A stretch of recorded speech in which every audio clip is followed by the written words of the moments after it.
This is Tyrese Haliburton, and you're listening to Setting the Pace. What's going on, Pacer Nation? Welcome back to another episode here of your go-to Pacers podcast, Setting the Pace. The Indiana Pacers take down the New York Knicks 132-121 behind the 38-point career high from Bennedict Mathurin, who went 7 of 9 from the three-point line. Tyrese Haliburton chipped in 35 points and 14 assists. Myles Turner had 26 points, and Facci, the pep in the step, has to be as great as it's ever been this season as you're walking into work on a Monday. Oh, it is so real. That pep, you just can't stop it. It's in the step. But there's something about beating the Knicks that almost feels like it's like two wins. This is payback from earlier in the regular season. I felt like earlier in the regular season, the Knicks took that one personally. This time, I feel like the Pacers took it personally to be able to respond because we saw how this team played against Charlotte. It wasn't great at all. This team, despite being shorthanded, came out and they hit New York back, punch for punch until I'd say the last 7 minutes or so, where Indiana never had to look back. I hate to say it, but I think sometimes it's just basic math. When the Pacers played the Knicks in the second game of the season, remember how bad they shot from three? They shot 10%. They went 3 of 30 from the field in the first game against the Knicks. The Knicks went 12 of 27, which is kind of, about norm for them, shoot pretty average right around there. In tonight's game, the Pacers shot 21 of 46. So they ended up scoring 21 of their, or they got 21 3-pointers, so 63 points from three. And if you think about it, 3 compared to 21, that's a massive difference there. I think it's about 54 points. So you're talking about 54 more points just from the 3-point line, where the Knicks, they only shot 7 to 25 in this game. So they shot half, they made half of what they made the last time when they went 14 of whatever. So I just think that's really impressive to me. Like, it is sometimes just math, but let's talk about what got them there, because how many open shots did we see the Pacers have in this game? And that was based off of vintage Tyrese Haliburton being back. 14 assists from Tyrese tonight. You cannot make this up. Tyrese looked like a man on a mission, and it was great to see him just being so aggressive, not only looking for his shots, but the way he got others involved as well. We've always talked about it. When Tyrese kind of hits rock bottom, it feels like the next time he plays that team, he brings his A game. Let's rewind back to that original Knicks game earlier this season. Tyrese had 0 points. He had 0 points on 0 of 8 shooting, 0 of 7 from 3. It's hard to have a worse performance than that. What he did tonight was not just his best performance of the regular season. It was his best performance in what feels like a long time. Like, I don't have all of his playoff game logs in front of me, but I know it was a very inconsistent playoff run for Tyrese Haliburton. This, to me, looked like the Tyrese of the beginning of last season, the Tyrese that everyone's hoping that he could get back to that form. Tonight, he looked special. He really did. And I just want to go back to what Rick Carlisle said post-game about Tyrese, because I like doing these a little bit later sometimes when we have the opportunity to, because I love hearing the post-game press conferences. You just don't always get to hear what they have to say when we come right on and start going right away. But he basically said that he had a look in his eye. Rick Carlisle said that about Tyrese Haliburton and the way he played tonight. When Tyrese was asked about this from Tony East and Dustin Dopirak, he said, "I'm just playing basketball." It was short, it was sweet, and I think Tyrese is tired of the BS. He's tired of the talking. He just wants to get back to basketball. And I think if Tyrese can find that mindset once again, that the game I love is about playing basketball and it's not about the extra stuff, right? All the commercials, endorsements, Team USA, the spotlight, right? We all know that that's going to come when you're a star, and nobody's mad about that, right? Everybody's happy for him to have those opportunities. But I love the fact that he didn't want to talk about how great he played, because he wants to talk about, I'm just playing basketball. And I just thought it was a great approach from him to say those things and to play that way, because the more he talks, the more he gets criticized, right? If he comes out and says, yeah, this is how good of a player I can be, there's a reason why I was a 2-time All-Star and I'm an Olympic gold medalist. Like, if he were to come out and say that after tonight's performance, it's just kind of like, read the room, dude. You've been bad all year. Had some moments, but like, you haven't played this great. This is his first game that it really felt like vintage Tyrese. Obviously, they needed him to step up because of how thin they are right now, Facci. So it was just a breath of fresh air to see him have that mindset and play this well. And I think the reason why people have been so frustrated, right, is because they know he can reach this apex. The problem is he hasn't been doing it. It's true. I mean, I don't want Myles Turner to catch a stray here, but all I could think of in that moment is it's a good thing he didn't respond by saying, I'm a heck of a player. But no, look, I just think in this situation, because Turner did play great tonight. But look, Haliburton, it's good to see, like, look, yeah, get back to having fun. If you're not having fun, you're not playing well, especially a guy like Tyrese that might hit a big shot. He might start skipping. He might start dancing. It's important for him to be having fun out there. And I feel like the Knicks is always that challenge for him. It's the Brunson and Tyrese. What's it going to be? It's the rivalry that's been brewing. We saw this team in the playoffs. We saw them earlier this year. It's a great measuring stick, and I felt like earlier in this year the Knicks probably all thought, and their fan base, oh my God, we're so much better than Indiana. When we're healthy.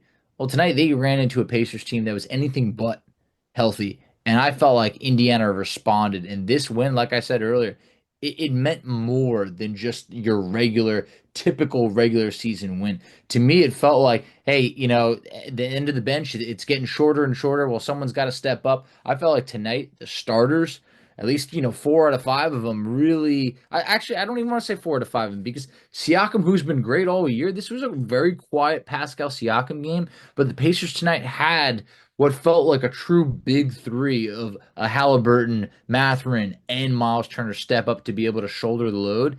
And that got the job done tonight. Those three were incredibly impressive. Yeah, and I honestly will say I didn't think Myles had a great first half. I think a lot of his production was done in the second half, especially in that fourth quarter. He looked really good. Hit those 2 back-to-back dagger threes It was off big. the pick and pop with Tyrese, and I think that is what Tyrese has always played well when there's a drop big. And this is where Karl Anthony Towns kind of comes into play. Like Towns kind of gets picked on quite a bit for his lack of defense, and there's a reason why. They had him playing the 4, and they went out and got Gobert in Minnesota because him at the 5 is not a long-term solution. I think the Knicks know that. That's why they have Mitchell Robinson still on the roster, but they are short, man. They're short-handed right now. They're undermanned, right? So it makes a lot of sense why you would attack that because he's not nearly as slow in recovery as like a Brook Lopez is in drop, or even Myles Turner can be sometimes in drop. So I just think that the Pacers obliterated that. And I mean, when Haliburton had that little crossover at the end of the game and he threw the one way over his head to Myles, and Myles let that one like launch way higher than normal, and it just splashed. I was like, okay, this feels like a playoff game. It really did. The intensity was there from start to finish, and I just loved it. And I want to go back to what you said about Pascal because 34 minutes tonight, he definitely has looked. I think at the end of the Charlotte game, we're not going to talk about the Charlotte game, but he looked a little tired. And there was one thing in the offseason that his agent talked about why he loved Indiana so much was because Rick wasn't going to ride him a ton of minutes. But because they are undermanned right now, the Pacers, that is, without Nesmith, without Nembhard, at least for 2 weeks for both those players, Nesmith could be out. Nesmith will be out till December. Obi Toppin is day-to-day right now with his injury. He had an injury happen in Charlotte. I think it was a sprained ankle. And then, of course, you're without Wiseman and Jackson. So Siakam's having to play a lot of minutes. And I think that you're going to see like the wear and tear on a guy that's 30 years old that's already had a decent amount of miles on him. It's going to play a factor into like his fatigue and stuff. And I think that the Knicks are just a tough matchup for him with their size and their position. So, not an awesome game from him, but like he's been the best player for this Yes. team for the first 10 games now that they're 5-5. So it's about time somebody else kind of picked up the load and helped him carry this team. Absolutely. Couldn't agree more. Saw some people out on Twitter saying, is Bennedict Mathurin, has he been the best player for the Pacers this year? And I feel like you got to say Siakam has been the most consistent. And on a night like tonight, it's good that you're going to have off nights. You're not going to bring it all 82 games, of the year. That's really tough to do. And I felt like it was just great that that was not a reason why Indiana did not win this game. And you mentioned about Obi Toppin. Obi Toppin played about 100 games last year, didn't miss a game. For him to miss tonight, that ankle had to have been bothering him. And I feel that right now, Indiana, it's tough being without Obi Toppin. It's tough being without Andrew Nembhard. It's tough being without Aaron Nesmith. Obviously, we know Isaiah Jackson, James Wiseman, their situation. Yet Indiana finds a way to get done against a really good Knicks team. And I think we got to just talk a little bit about Bennedict Mathurin in particular, because right now for Mathurin, 38 points. He does it on 13 of 18 shooting, 7 of 9 from 3. This was not like, foul baiting or getting to the free throw line and hitting 15 free throws or anything like that. He went 5 of 6 from the free throw line. 8 rebounds because he played at least 28 minutes. That's what he does. It was just great to see. But like on a night like tonight, I'm watching this and I'm like, this is a cold-blooded killer right here. Like this guy does not shy away at all. And in the fourth quarter, I mean, he brought it. He had 11 points in the fourth quarter, and Indiana needed him. And I just felt like this is probably the person who stepped up the most this season when guys have had injuries, when guys have been inconsistent. Bennedict Mathurin has taken advantage of every single opportunity to take his game to the next level. And don't look now, but this man's averaging over 20 points per game on the season. And something about on efficient shooting, to me, that feels like he's reaching his potential, and he's got a long way to go. But for right now, I think Bennedict Mathurin is probably one of the players that's taken his game to the next level out of anyone in this league right now. Yeah, out of anyone in this league is the right way to put it. Because I was like, if you're going to say this team, well, then it's obvious, right? But like in the league, I think he's really kind of having this breakout moment. And I think you go back to the offseason, you go back to the playoffs, and you realize, okay, how does Mathurin overcome not being a part of the playoff run? How does Mathurin have that rehab from that shoulder injury? And we talked about it like, man, it would have been nice to have him in the playoff run for the experience, but like, how much more hungry did it make him Very for, starving. he's starving to be a great player and be a part of something special. And I think that we had a long conversation about it the first couple of weeks of the season, like what's going on with his minutes? Why is Carlisle doing this? Like we kind of were trying to understand and put everything into perspective. But now that the opportunity has kind of presented itself for Mathurin to like, hey, you're going to be a starter because of the injuries that we've had. Plus, we need you to help carry the load scoring wise because there's been guys that have not been, scoring the ball well. He's taken that opportunity and ran with it. And I think that he's getting more and more comfortable with things. But Rick Carlisle talked about it today. Like, Dustin Dopirik said, like, is there a thing that he's done mechanically with his shot to shoot the ball so well? Because he's shooting incredibly well from three. And Rick said, I don't know if it's mechanical, but he's taking better shots. And I think that's one thing I've noticed from him. Like, how many times were those threes wide open that he hit? Yeah. Almost all of them. And I thought it was interesting there in the fourth quarter, right? When the Knicks brought in Mikal Bridges back into the game, they're mostly matching his minutes with Tyrese to guard Tyrese. There at the end of the game, they had Deuce McBride on Tyrese, and they put Bridges on Mathurin because they were saying, okay, like they believe that Bridges is their best guard defender.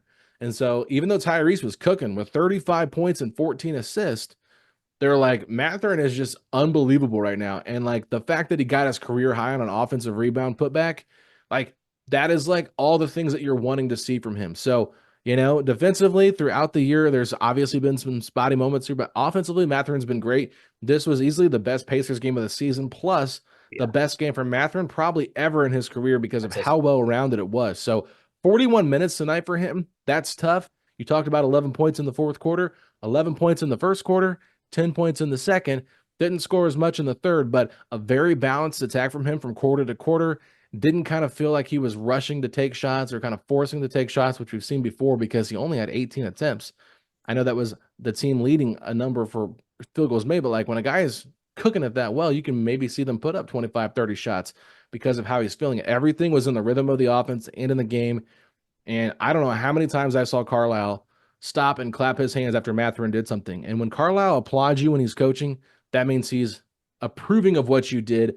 And if the player looks and sees it, they know, hey, I'm doing the right thing. So I know I said a lot there, but just a lot of great stuff to reflect on here for Mathurin.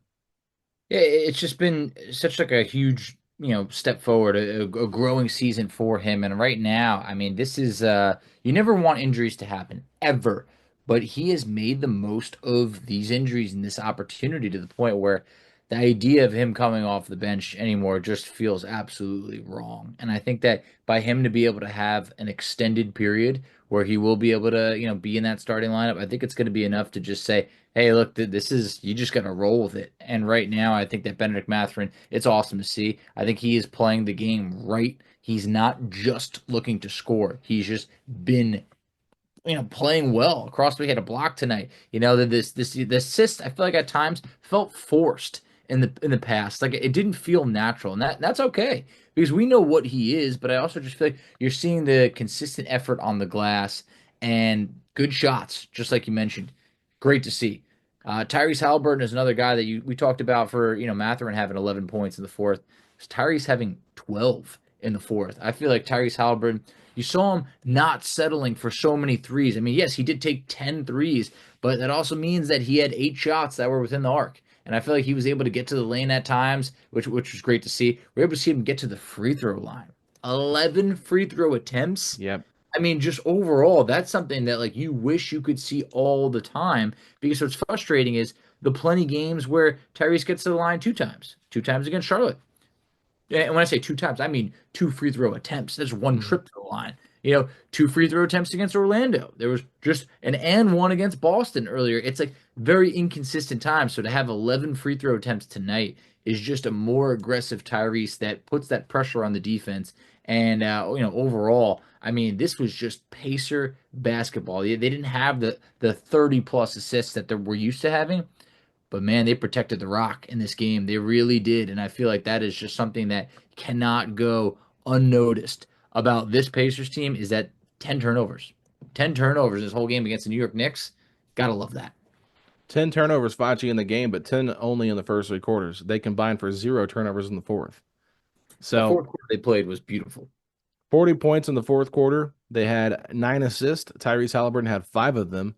They only had 6 rebounds, but I mean, you probably didn't need that many just because of how well people were playing. I mean, I know the Knicks did not shoot the ball incredibly well, but the Pacers just shot the cover off the basketball in this game today. So it's just great to see, and they were able to sustain a high level of intensity.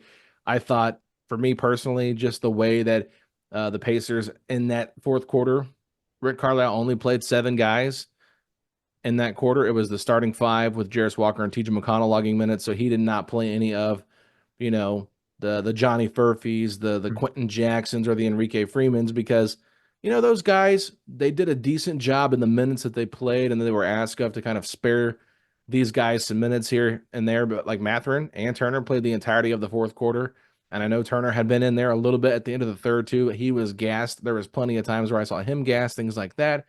But I thought Jarris Walker had some really nice moments. I think one of the plays I really liked was when he blocked Jalen Brunson's step back. Jalen Brunson, did his little, I'm going to rope-a-dope you type thing, kind of leaned into Jarris, and then Jarris didn't bite on the pump, and then he tried shooting over him, and Jarris is like, 6'8", and Brunson's like barely 6 foot or whatever, 6'1". Yeah. So he was able to use that size over him, and I think you saw how, like, the upside of Jarris, right? Carlisle even said, like, Jarris was not good in the first half. He had some really rough moments, but he settled down in the second half and kind of redeemed himself.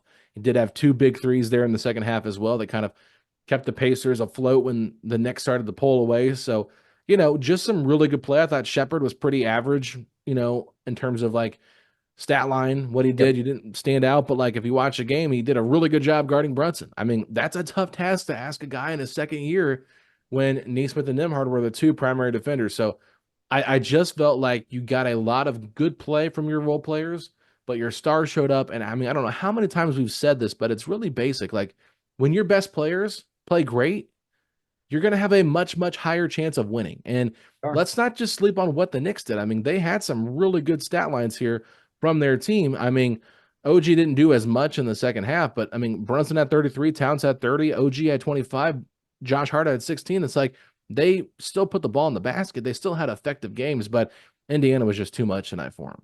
No, they really were. And I felt like, we talked about Ben Shepherd. Quiet night, definitely. The one shot that he did hit, it was actually a big 3. So he had a 3-pointer. So with 3:13 to go, he hit a 3 that put Indiana up 119 to 110 because it was a 6-point game. Things were getting close.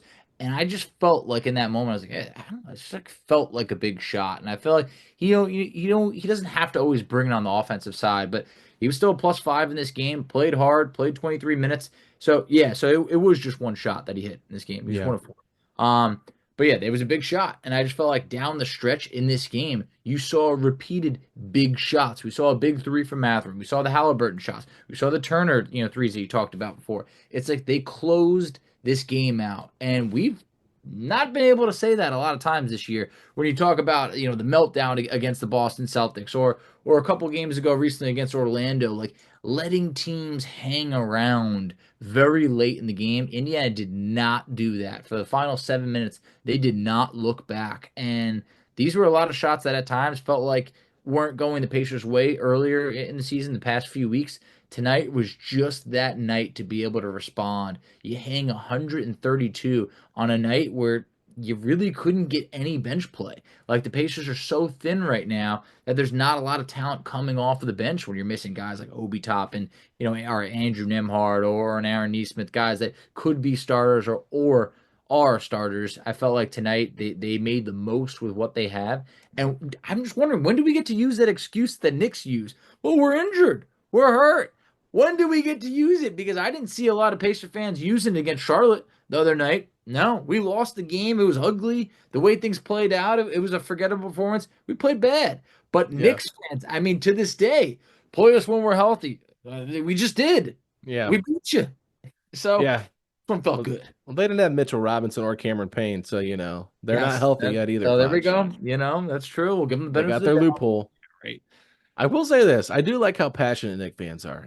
Very passionate. They are. Yeah. They travel well, and it was interesting because the Buffalo Bills played the Colts in Lucas Oil Stadium today, and I guess the Colts played in that game. Joe Flacco ended up having like 3 interceptions and a fumble, and I just thought it was great because you kind of had that New York, Indiana rivalry going on there with football, and then you had a lot of Buffalo Bills fans kind of carry over into Gainbridge Fieldhouse after the Colts game concluded. You had Pacer fans kind of piling in there. I mean, that's a great night. I mean, if you're gonna want to go to 2 sporting events, like you can just basically park, walk over, like why not? So really, it was a great environment in there. We mentioned like a playoff environment, but I just thought Rick Carlisle's comedy is like, when we finally got a bunch of pissed off Colts fans coming into the arena, cheering for the Pacers, and it's just like, is that a shot? And I don't think it's a shot. I think it's just like Colts fans are upset. They want to see Anthony Richardson play. They're tired of losing, and it's just like, there's a lot of frustration going on over at West 56th Street. But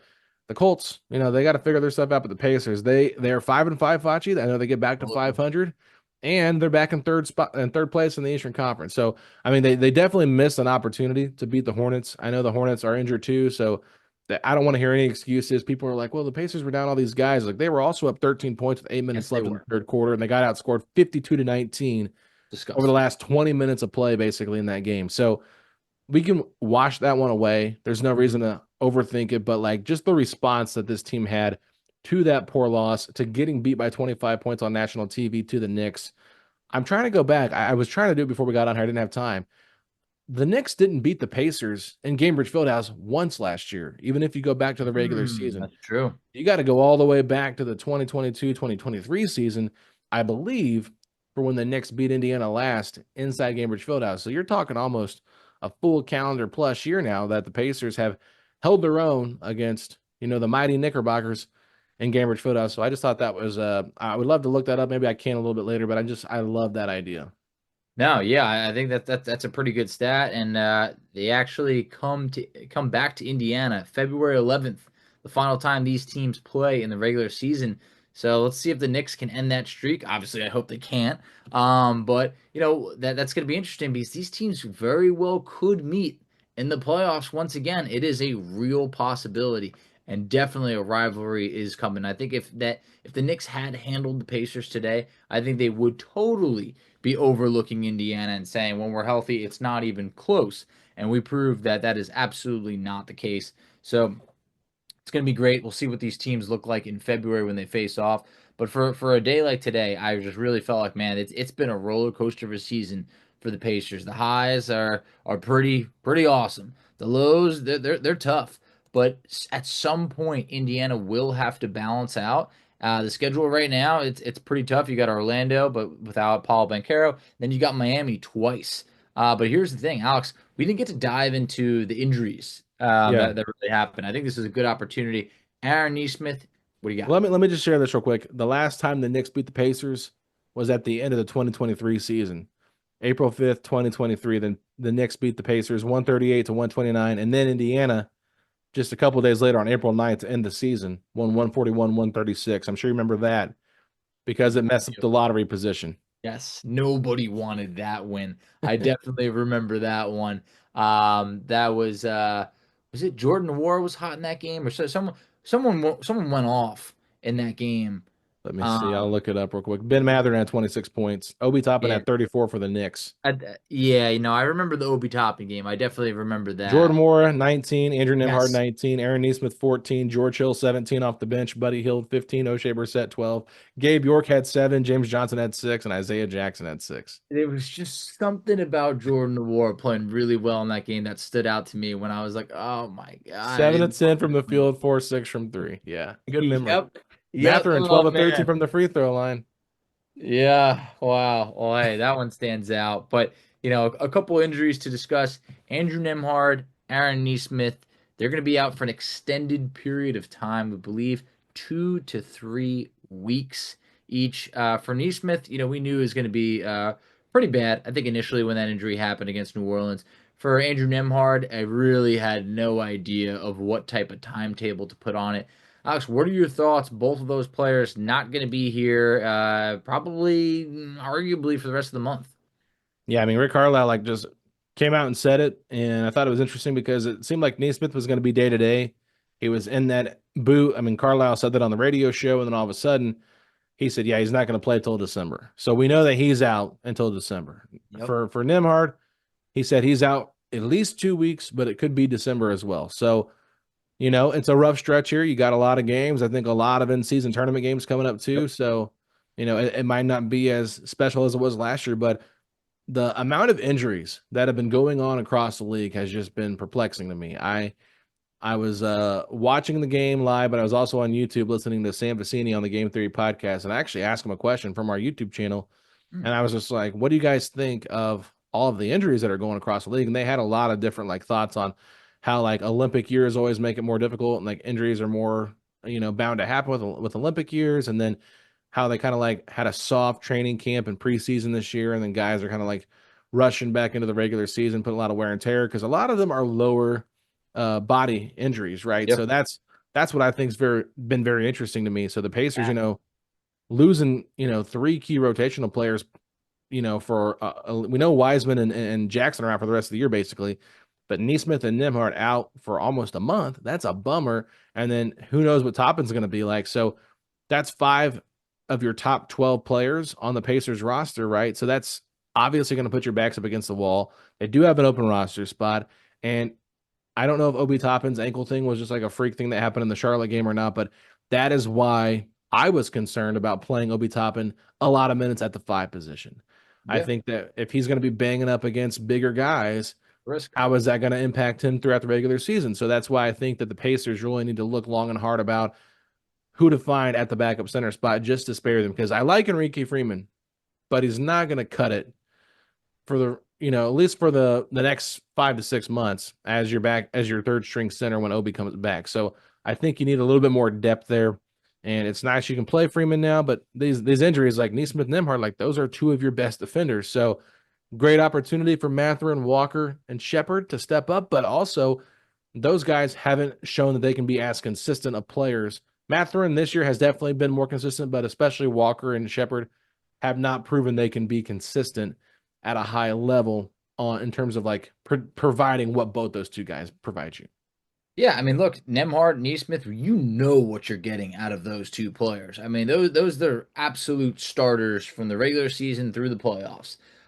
For a guy like Jarris Walker, this is just a massive opportunity. If there's a scenario where Jarris Walker's playing under 10 minutes, that means that he ain't cutting it. And I think that right now this is a huge opportunity for him to be able to consistently be playing 20, 25 plus minutes per night. And I think on a night like tonight, you saw, it wasn't the best type of performance out of him, but it still played hard, 27 minutes. I think that's great. This is a huge, this is almost like making up for lost time. I think in this stretch, we'll see what happens when this team can get healthier. I don't know how long they're trying to hold on to that empty roster spot. Obviously, when things were different, we had Chad on right before the regular season to say, hey, we might ride this out for quite some time. I just don't think there's the luxury of riding this out. But I'm not saying that Indiana is going to sign someone, tomorrow. But at the same point, I mean, Alex, how long do you think they're going to keep this roster spot open if, say, someone like Obi maybe is missing a couple games, maybe a week in addition to what we already know for the rest of the team?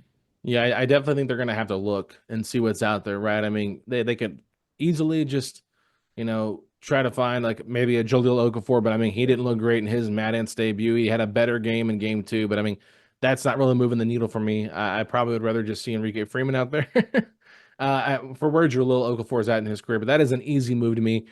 There's been a lot of rumors about JaVale McGee, but nothing else has really kind of come to the truth on that. But like even JaVale McGee for like 5 to 7 minutes a night, you probably feel better about what he could provide you than what you're going to get from Enrique Freeman just because of his abilities, experience. It all kind of adds up. But like they have to find something. And I think that if they can wait till December 15th to make a trade, like that would make a lot of sense because a lot of guys will be more tradable, Yeah. but that's a whole month. It's a And month. do you really want to write it out on a month to month, a monthly basis here with playing Enrique Freeman at the 5, or if you even have to go small ball, play Siakam at the 5 with Jarris at the 4. Like you can make it work for a short amount of time, but I just don't think the Pacers want to do that because if you're already going to put that much wear and tear on Pascal Siakam early in the season, like it's the same thing with Obi. Like these guys are going to be run down. You don't want to be the Indiana Knicks. You want to be the Indiana Pacers. Yeah. So that's my only level of concern. But in terms of like finding somebody, I think sooner rather than later would make sense.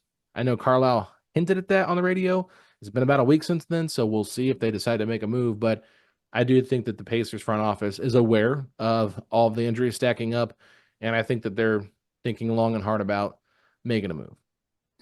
I just think you can't wait 4 to 5 weeks. It's right now we're one more injury away from being like, uh-oh, I'm starting to panic a little bit. And I think that it's great they were able to get this win together. But if they didn't and they had gotten blown out, we would have been like, all right, you know what? We got to bring someone in just to be able to, lighten the load. Like I don't want to see Enrique Freeman out there playing 25 minutes, because we need him to. It's like this is very valuable experience for him. It is. But there's not many rookies that could just be thrusted into this situation, let alone a late second round pick. Yeah, they're gonna have to figure that out. I do think that for a night like tonight, it still makes you be able to take a deep breath and say, okay, you know what, this team's gonna be all right. I think that the upcoming schedule, I think, is gonna kick them into Orlando's gonna be a fight. That's gonna be a fight. Those games have been tough games this year. We saw Indiana nearly blow it to Orlando without Banchero to the point where I think they know what to expect against this Orlando team. It doesn't mean that that'll be an easy game, but I think that's a good game before you start to go into that in-season tournament play, which I think is always going to be something that gets the juices flowing for this Pacers team. I mean, absolutely. I think when the Pacers, like you look at their schedule so far this year, they've beaten Boston, they've beaten Dallas, they've beaten the Knicks now. It's like they show up for the big games, right? Yep. So they've beaten Orlando and Detroit. That's their 5 wins. And Orlando at home, like that was not the most impressive win, but it was a win, right? We talked about that. But I mean, the fact that they've had some key wins, like this is where I think fans get frustrated because they know they can reach this level, right?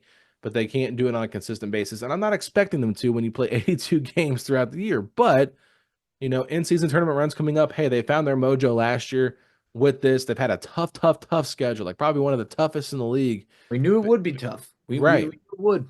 So it's not like, 500 right now after 10 games. I think everybody should feel pretty good about it, considering the amount of injuries you've had, losing 2 guys to freak Achilles tears at your backup 2 and 3 spots for your center spot. So it's just, the Pacers have done a good job kind of weathering the storm, and I think that we need to owe them some praise for that. But other than that, injuries are going to happen. It happens all the time throughout the league, and this is why Tyrese Haliburton said we have to prove that our depth matters. But I think that when you're playing 2 guys that are on 2-way contracts, significant minutes, in a game that was almost this, it felt bigger, but it really wasn't bigger than one of 82s, but it just felt bigger, like a game of this magnitude. Like we talked about it, like if Isaiah Jackson couldn't go against the Knicks when they played on ESPN, like you think they're really going to throw Enrique Freeman out there? I don't think they would have. So if they had Obi Toppin, he definitely would have played the 5 tonight, in my opinion. But Enrique Freeman only matched the minutes basically of Jericho Sims, the backup center for the Knicks. It was pretty much Towns versus Turner the whole entire time. So I know Carlisle is doing a really good job of trying to manage the minutes and try to win games, because you might say, well, do you really want to play these guys that many minutes, right? And risk them getting hurt? But it's like, also, do you want to win games or lose games? Because you can't afford to lose games with how tight this conference standings is going to be at the end of the season. So I think Carlisle might have to play heavier minutes for his starters and then maybe kind of scale back once guys get healthy. There just has not been that type of opportunity. Yes, it maybe if you could have like blown out Charlotte, maybe you could have given the guys like a little bit of like a rest at some point like this, but like it's just hard. I mean, look, we knew what the schedule was. It's a tough schedule right now. You're down a couple bodies. It's hard to like only play certain guys like 25 minutes instead of, 30 to 35. That just is what it is because right now, yeah, you mentioned it, Indiana's weathering the storm.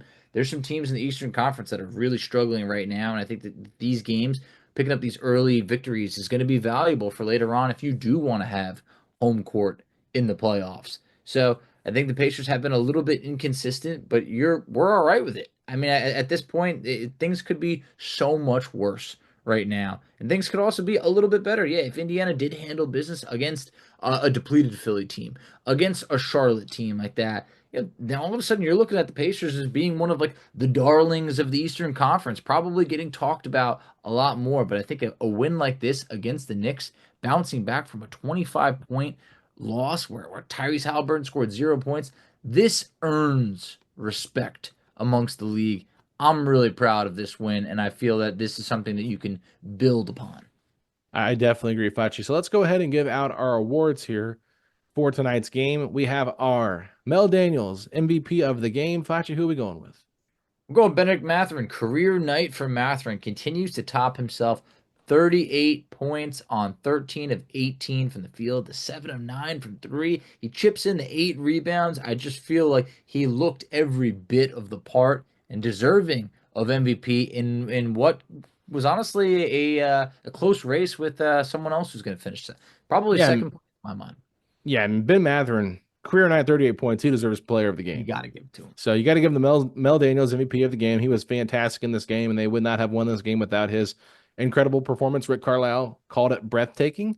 So if your coach is saying your performance is breathtaking, well, take our breath away and run away with the MVP award. Now, I think you talked about it earlier. 12 points in the fourth quarter, 5 assists in the fourth.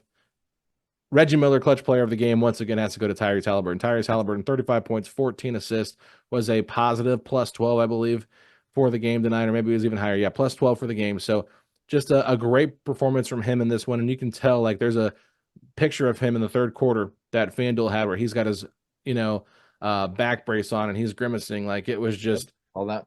yeah, he just was not feeling himself. You can tell he's still going through some type of like pain, but like I thought it was gutsy by him to kind of pull out and do what he did best. So got to give Tyrese some love. But now the big question is the feisty Foster hustle player of the game. This is going to be an interesting one because I think there's a lot of guys that are up for this award tonight.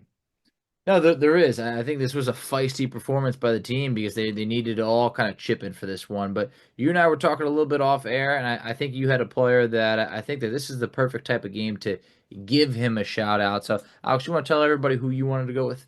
Yeah, we're going to go with somebody that's probably not going to get a lot of opportunities to win this award. And I thought this player came into the game at the end of the first quarter and kind of changed things up a little bit in terms of just the energy that he played with. Now, when you think of Foster, you think of Foster diving on the floor for loose balls, bringing that energy. That's why we're calling it the hustle player. It might not show in the stat sheet that this guy was great, but in 11 minutes, this young man was a positive +0. Okay, so he didn't have any minuses, right? The team didn't lose points when he was on the court. It's Quentin Jackson. I just felt like in those 11 minutes, he was 2 of 2 from the field, had some big buckets, had a really nice backdoor cut where Tyrese hit him and he made that little layup. He was just playing great, and he also had to guard Quentin Grimes, and I think at times had to guard Jalen Brunson. And so the fact that you're asking him to guard, 2 of the top 6 players on the Knicks because you're so shorthanded, and he's also more of a point guard, so he was kind of playing off ball with TJ at times too. So playing in a different position, I just thought that he brought a lot of energy in this game for the 11 minutes that he played. So I wanted to honor him tonight and give him a shout out. We talked about Walker. I don't think Walker played a complete game, that he played a better second half. I thought Shepard was probably the second closest for this award tonight in terms of just the way he hustled guarding a guy like Jalen Brunson. But I just think if you go back and watch the game and you just kind of see how the team was lifted up spirit-wise when Quentin Jackson came in, it was like a breath of fresh air. Like, it was like, oh, man, this is great. He's like bringing that extra energy that TJ McConnell usually brings. So had them both out there together, they were just, playing with every ounce of energy they had. And I think of I think of Jeff Foster, Feisty Foster Award. I think of somebody playing like that. So underrated role player off the bench that has a much bigger role. We'll give it to Quentin Jackson. He's not going to get it a lot. No, he's not. I think that, well said by you. I think that's perfectly deserving a type of situation like this. Yes, guys could accumulate more stats, but it doesn't mean they were as, feisty or taken as much advantage of that opportunity. I do feel like he took advantage of that opportunity tonight. So, well said. So we got, Mathurin coming in with the Mel Daniels Award. We got Tyrese Haliburton coming in with the Clutch Player Award, Reggie Miller Award, and then we have Quentin Jackson coming in at the Feisty Foster Award tonight. I like it. Pacers are going to need some rest. They've got 2 days off before their game Wednesday in Orlando. Third game against Orlando, Facci, in a matter of like 15, 16 days, something like that. So don't play them again until April. So we don't have to see them for a long time. But I hate when this happens, when you see the same team over and over and over again. And there's so many teams you haven't played. So Pacers will have a couple of days off before they have a game in Orlando Wednesday night. So enjoy this victory. We're going to have some great guests on the next couple of days. Facci, do you remember who we're having on? We got Keith Smith coming on, and I'm curious if he committed, but did we get our second guy? We did. Derek Schultz will be joining us Okay. as well.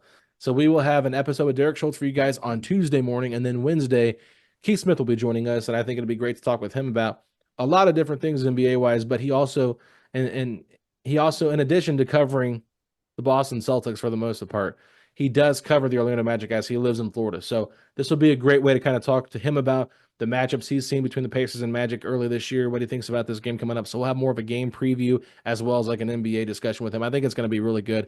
And then Derek Schultz, we haven't had him on in a little bit, and we really like having him on. We had him on about once a month last year. So maybe we can pick that back up again because I always enjoy our conversation with Derek. Really knows this team, you know, local radio guy for a long time. I think he's a professor at Purdue. So like he's got a lot of, experience, and he knows a lot about sports. So always enjoy his takes. But so we got some great guests coming up for you guys lined up. And then we'll be back Wednesday night too to recap the game. So you got a lot of content from us this week. And you know what? I just want to say, everybody, I'm glad we did not have to recap the Charlotte game. It was a breath of fresh air to not have to do that.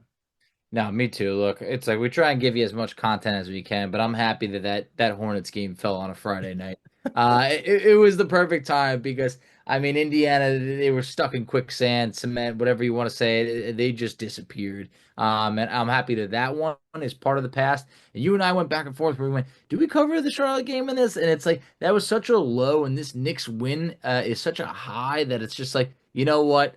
Let's leave the past in the past. Let's just focus on now and the future. And I think that it was a good idea by us.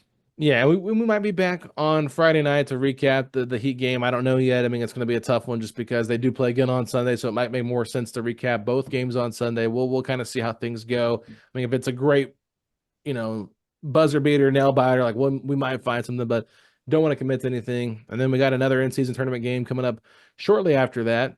I know that they play Milwaukee the following Friday. So in Milwaukee, though, they're 2-8 right now, Facci. Not looking good in Milwaukee. And Giannis tried to pull a quick one on Jaylen Brown tonight and ended up blowing a 17-point lead. So don't know why you would ever do that to the Boston Celtics if you're Giannis. But hey, at this point, what does he care? Yeah, the one thing I can say about Giannis is he's always done a good job not wanting to be friends with opposing teams. True. I want to give him credit for that. So I had no problem with him kind of stiffing Jaylen Brown, but you kind of have to get the win in this type of You're situation. gonna do the pull the elbow and go behind your head and laugh Yeah. about it. You got to get the win in the end if you're gonna do that, and he did not. So Yeah. tough season for Milwaukee. The chatter is piling up. I was with some friends saying I think he's gonna get traded, and I was like, all right, guys, let's calm down. It's November. It's like I don't think it's gonna happen anytime soon. And if it does, I think that's more of like an off season type of thing. But that's the early overreactions in the league right now, and I'm just happy that the sky's not falling for this Pacers team.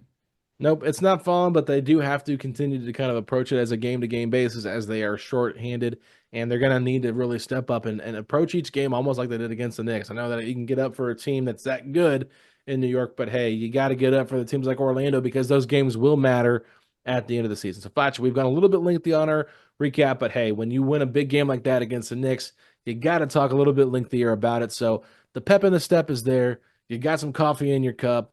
Drink it. Get excited, annoy your friends and your coworkers. Let them know, hey, the Pacers won, and my oh my, Bennedict Mathurin and Tyrese Haliburton, the first duo, or the first time they, as a duo, have scored 30-plus points in a game together. So, pretty impressive stuff. Also, one more stat. I mean, look, this is I had a fact check because I was like, "Are you sure?" But it's the first time in the regular season that two Pacers have ever scored 35 in the same game.